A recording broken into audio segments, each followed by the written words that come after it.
Oke teman-teman, coba perhatikan soal berikut. Semua pejabat menggunakan kendaraan dinas. Beberapa kendaraan dinas adalah kendaraan mewah. Jadi, pada soal ini terdapat dua pernyataan ya, yaitu pernyataan yang pertama adalah semua pejabat menggunakan kendaraan dinas. Kemudian pernyataan yang kedua adalah beberapa kendaraan dinas adalah kendaraan mewah. Nah, bisa kita tulis di sini yaitu P1. Ini sebagai pernyataan pertama, kemudian di sini adalah P2 sebagai pernyataan kedua. Kemudian pejabat di sini kita bisa tuliskan sebagai X, kendaraan dinas di sini kita bisa tuliskan sebagai P, kemudian di sini sebagai P, kemudian kendaraan mewah di sini sebagai Q. Nah, karena kita menggunakan logika matematika ya, berarti penulisannya seperti ini. P1 atau pernyataan 1, tulis begini ya.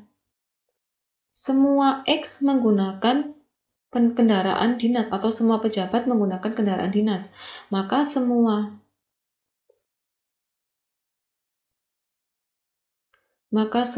X itu berlaku P. Maka pernyataan kedua adalah beberapa P itu berlaku Q. Nah, kesimpulannya adalah beberapa X itu berlaku, beberapa X itu berlaku Q. Maka X di sini adalah pejabat, Q di sini adalah kendaraan mewah. Berarti beberapa pejabat menggunakan kendaraan mewah. Berarti jawabannya yang C. Iya. Sebelum kita lanjut ke soal berikutnya, Ayo CPNS menyediakan beberapa paket yang bisa teman-teman pilih sesuai dengan kebutuhan belajar masing-masing. Ada ribuan soal yang siap dikerjakan untuk melatih mengerjakan soal dan manajemen waktu. Link dan informasi lebih lengkap bisa cek di deskripsi ya. Oke teman-teman, coba perhatikan soal berikut. Jika di tempat parkir sebuah asrama, ada 5 buah garasi untuk 5 penghuninya.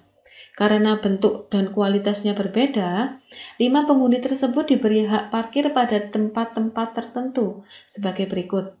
L tidak boleh parkir di nomor 3 dan 4, M hanya boleh parkir di 1 dan 2, N hanya boleh parkir di 1 dan 3, O hanya boleh parkir di 2 dan 4, P hanya boleh parkir di 4 dan 5.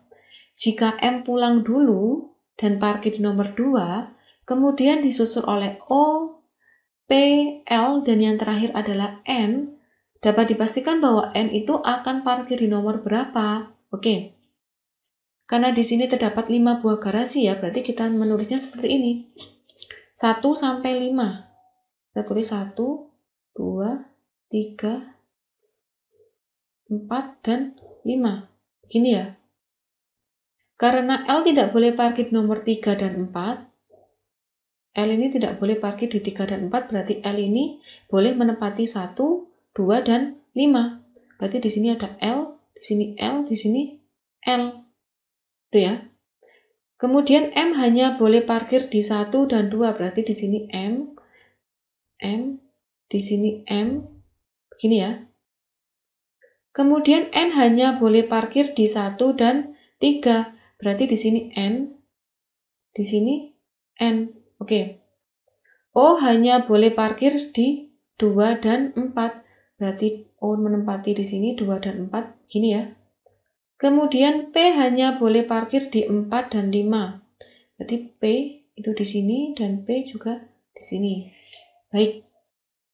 Jika M pulang dulu dan parkir di nomor 2, M ini memilih parkir nomor 2. M tidak memilih parkir nomor 1, berarti nomor 2 sudah dihuni oleh M, tempat parkirnya. Ya, kita tulis seperti ini. 2 itu sudah ada M. Sudah ditempati oleh M. Kemudian disusul oleh O. Nah, O di sini boleh parkir di nomor 2 dan 4 karena nomor 2 sudah ditempati oleh M, maka O menempati nomor 4. Oke, berarti nomor 4 di sini, 4 ini ya. 4 di sini adalah O. Oke. Kemudian N hanya boleh parkir di 1 dan 3. Selanjutnya O adalah P ya, maaf sorry. P di sini hanya boleh parkir di 4 dan 5.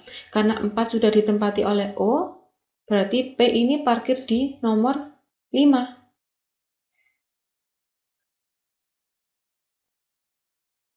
Nah, kemudian yang pulang dulu L di sini karena nomor 2 sudah ditempati oleh M ya, berarti L menempati nomor 1. Nomor 1 di sini adalah L. Nah, yang terakhir itu ada N. N ini parkir di nomor berapa? Jelas parkir di nomor 3.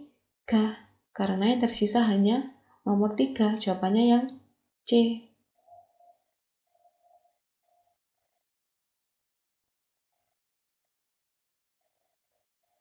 Oke teman-teman, coba perhatikan soal berikut. Sandi mengendarai motor dari titik X ke titik Y. Berangkat dari titik X menuju ke timur sepanjang 5 km, lalu belok ke utara 10 km. Lalu belok ke timur 5 km, lalu belok lagi ke utara 10 km, dan yang terakhir belok ke timur 5 km sampai di titik sampai di titik Y, Berapa kilometer jauh dari titik X ke titik Y? Karena kita nggak tahu letak titik X dan titik Y di mana ya. Kita misalkan aja, titik X itu di sini. Berarti kita memulainya di sini. Sandi memulainya di sini. Itu 5 km menuju ke timur. Timur itu berarti arah kanan ya. Nah, ini 5 km. Oke. Kemudian kemudian belok ke utara. 10 km berarti ke atas. Karena utara kita misalkan atas ya. Ini 10 km.